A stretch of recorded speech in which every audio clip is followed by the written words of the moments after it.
What's up, YouTube? It's your boy Jay Will back again, here to do some pitcher projections. Today is Friday, October 24th, and it's the World Series. It all comes down to this. Um, it should be a good one.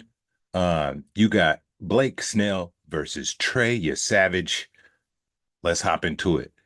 But before we hop into it, I'm going to ask you to like, comment, subscribe. And if you want access to all my picks, join the YouTube executive tier, link in the description. All right, let's get to it. Um, to review game seven, I was 50%.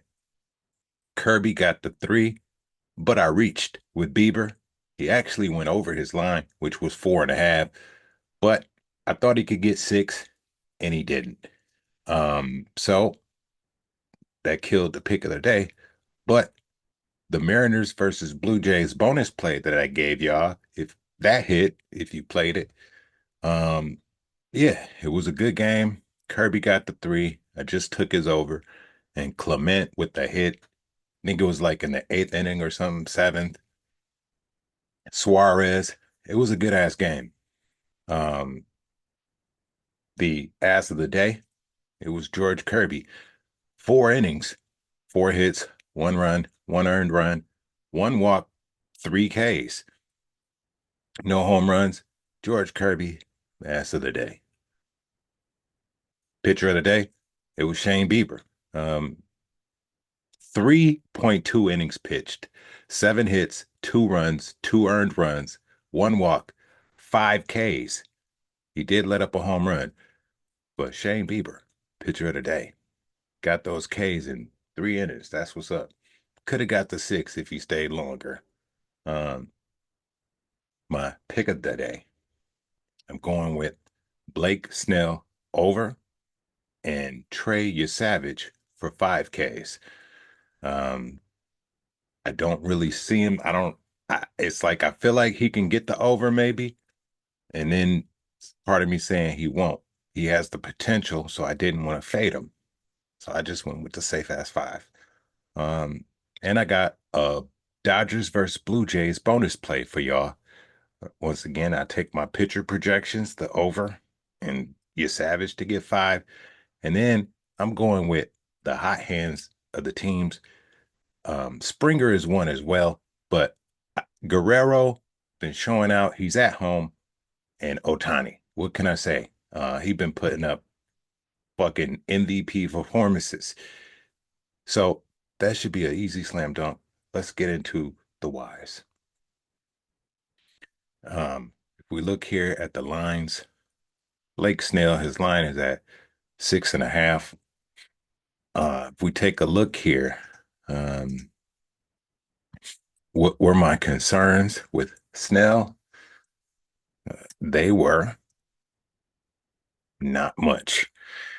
He has been kind of incredible. um, Earned runs low, hits low, not giving up home runs, and he's a 6 inning guy. He's giving up a walk, but like I said, they all do give up at least one, so it's not really a concern. Um, but if you look here, he haven't played like a whole bunch of games, but let's look at his last five, and I'm basically looking at the playoffs here. 7 innings, 6 innings, 8 innings, 10 Ks, 9 Ks, 9 Ks, you know, and he haven't gave up a home run in his last 5 games or in the playoffs. Um, you look at the earned runs, it's low. You look at his hits, okay, no real concerns. Home runs, like I said, not giving up any pitch count. He's a 6 inning guy. He went 8 against Milwaukee and gave him 10. Like this guy is incredible. Um, like I said, giving up a walk, maybe could give up two, maybe. That's the slight concern. Pitcher outs, he should get you the 18. Um, so we go back to the strikeouts. His line is at 6.5. Does he have any head to head? I look at it, and it just so happens he do. Back in August, he went 5 innings, guys, and got 10 Ks on them. No earned runs, 3 hits, did not let up a home run. He's going over. Blake Snell might be the best pitcher in these playoffs right now. I think he is. So that's the easy slam dunk over. He gets it. All right. We look at his last 5. Look at this 12, 5, 9, 9, 10. He'll get 7. Now let's go to your Savage. He's the one that I had more concerns with. You look here, earned runs, not so much. Here I meant to say that's good. 2 earned runs is not bad. You know what I mean? Anything more than that, you start to get the concern. But like we look at your Savage, right? He only played 6 games, so it's not much data to look at. But from what we saw, you look at his earned runs, it's not horrible, but you know what I mean? He's averaging 2. You look at the hits, um, he's averaging 4. Now this last game got out of control.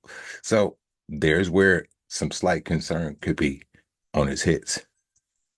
We look at the home runs. His last 2 games, he gave up some, but usually he don't. So we could say that is a slight concern that he give up a home run. What I don't like is he's not a 6 inning guy. I'm seeing 4s and 5s. I don't like that. So he's not going to be in the game long enough for me to be like, okay, I know he'll get 6 Ks. All right.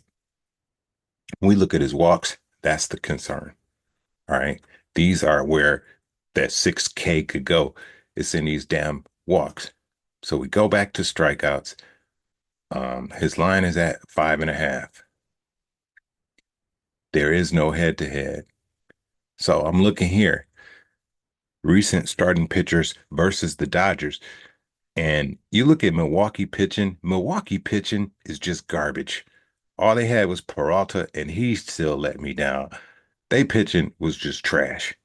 You look at Philly, on the other hand, in these playoffs, and you got Chris Sanchez. He gave him 5. Lazardo gave him 5. And Chris Sanchez, again, he gave him 8. So Chris Sanchez and Jesus Lazardo gave him 5 Ks. And Chris Sanchez was the only one to go over 5 Ks in these playoffs. They not fucking around. But like I said, Toronto has way better pitching than Milwaukee, and I would say better than Philly. Philly has 1.5, 2 guys. Toronto has 3. So Toronto does have better pitching. Um, so I look at his last 5 games.